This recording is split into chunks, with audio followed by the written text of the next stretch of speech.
Hola a todo el mundo. A ver, cada día escribimos, leemos, es algo que hacemos sin pensar. Pero ¿alguna vez nos hemos detenido a mirar de cerca las letras que usamos? Porque detrás de cada A, de cada B, se esconde una historia fascinante. Una historia de casi 2000 años de arte, poder y, cómo no, tecnología. Pues bien, hoy vamos a descubrir esa historia. Tal cual, no son solo herramientas, para nada. Son el resultado de una evolución larguísima, un viaje que arranca en la antigua Roma y que, increíblemente, llega hasta las pantallas que estamos mirando ahora mismo.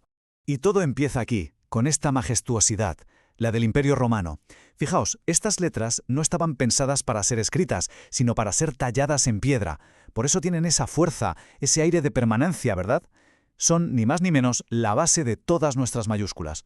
Damos un salto de varios siglos y, bueno, el cambio es brutal.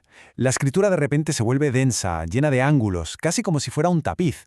Aquí, la legibilidad de una letra por sí sola importaba menos que el impacto visual de toda la página.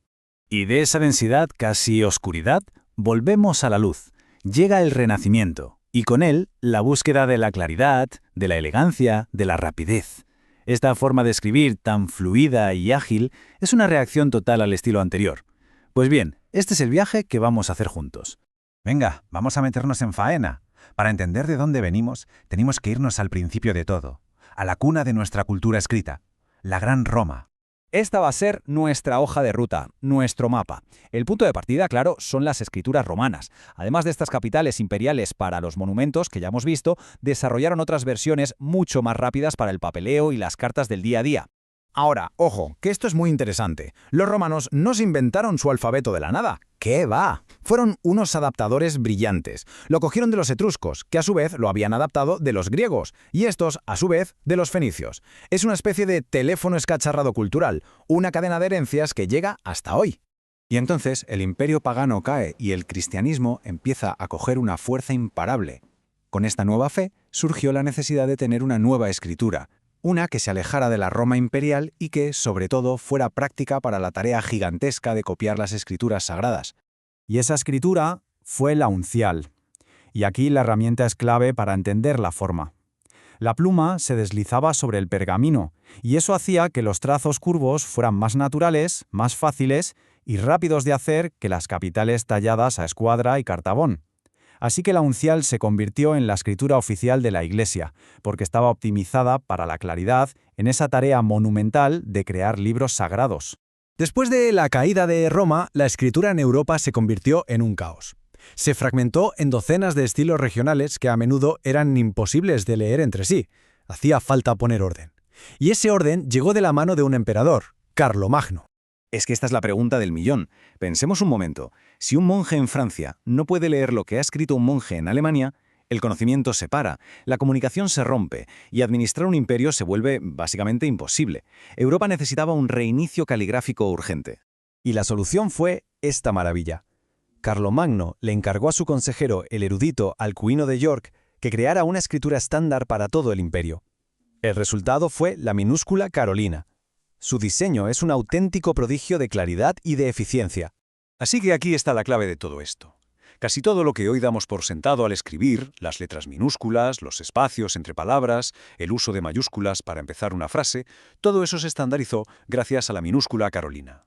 Es, sin lugar a dudas, la reforma más importante en toda la historia de nuestro alfabeto. Un antes y un después. Si volvemos a nuestra cronología, podemos ver dónde encaja este momento tan crucial.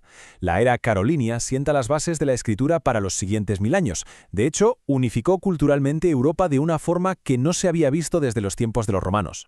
Pero claro, la historia es como un péndulo, nunca para quieta. Después de toda la claridad de la era carolina, la estética europea volvió a cambiar y eso nos llevó a una de las batallas de estilo más fascinantes del mundo de la caligrafía. Durante la Alta Edad Media, lo que surgió fue el estilo gótico. La escritura se comprimió, se hizo más vertical, se llenó de ángulos. Este efecto, llamado textura, se conseguía con una pluma de punta ancha, que se mantenía en un ángulo fijo para crear ese ritmo de trazos gruesos y finos. El objetivo ya no era leer rápido, sino crear una página que tuviera una textura visual solemne y rica, casi como una vidriera de una catedral. Y esta comparación lo dice todo. A la izquierda, la densa y oscura textura gótica. Y a la derecha, la escritura humanista del Renacimiento, abierta, clara, redonda. Es el choque de dos mundos, de dos maneras completamente distintas de entender la vida y el conocimiento. A ver, los eruditos del Renacimiento querían recuperar el saber de la antigüedad clásica, y para ellos el estilo gótico era algo oscuro, confuso, un producto bárbaro de la Edad Media. Lo veían como una barrera entre ellos y la pureza del mundo clásico. Así que buscaron alternativas, redescubrieron la minúscula carolina y, pensando por error que era la letra de los antiguos romanos, la adoptaron y la perfeccionaron. De ahí nacieron dos estilos hermanos, la humanista, más redondita y formal para los libros, y su versión cursiva, más rápida e inclinada, la itálica, que se usaba para la correspondencia. Si volvemos a nuestra línea de tiempo, podemos ver estas dos grandes eras, la gótica y la humanista, como los últimos grandes capítulos de la historia de la escritura a mano, justo antes de que una nueva tecnología llegara para cambiarlo absolutamente todo. Y con eso llegamos a la era moderna. ¿Cómo ha influido todo este viaje en la imprenta y, al final, en las letras que usamos en el ordenador? Pues la conexión es mucho más directa de lo que podría parecer a simple vista. Antes de que existiera la máquina de escribir, la última gran escritura manual fue la copperplate. Su nombre viene de que nació de las técnicas de los grabadores en planchas de cobre y estaba pensada para ser rápida y elegante. Se convirtió en el estándar para los negocios y la correspondencia. Es básicamente el origen de lo que conocemos como caligrafía inglesa. Y aquí está la conexión final. Los primeros impresores, como Gutenberg, basaron sus tipos de letra en la escritura gótica que veían a su alrededor. Pero en Italia los impresores usaron los estilos humanista e itálica como modelo. Y estas fuentes, por ser mucho más legibles, son las abuelas directas de tipografías como la Times New Roman o la Garamond. La herencia de aquellos calígrafos del Renacimiento sigue viva en nuestras pantallas. Y todo este recorrido nos trae a esta pregunta final. Durante 2000 años, la escritura ha ido y venido entre la máxima eficiencia y la máxima belleza, entre ser un simple vehículo para un mensaje y ser, al mismo tiempo, una forma de arte. La próxima vez que alguien escriba una nota o teclee un correo, quizás se pueda ver algo más que simples letras. Quizás se pueda sentir el eco de un cincel romano, la paciencia de un monje medieval o la elegancia de un erudito del Renacimiento. Porque en el fondo, la historia de cómo escribimos es la historia de cómo pensamos.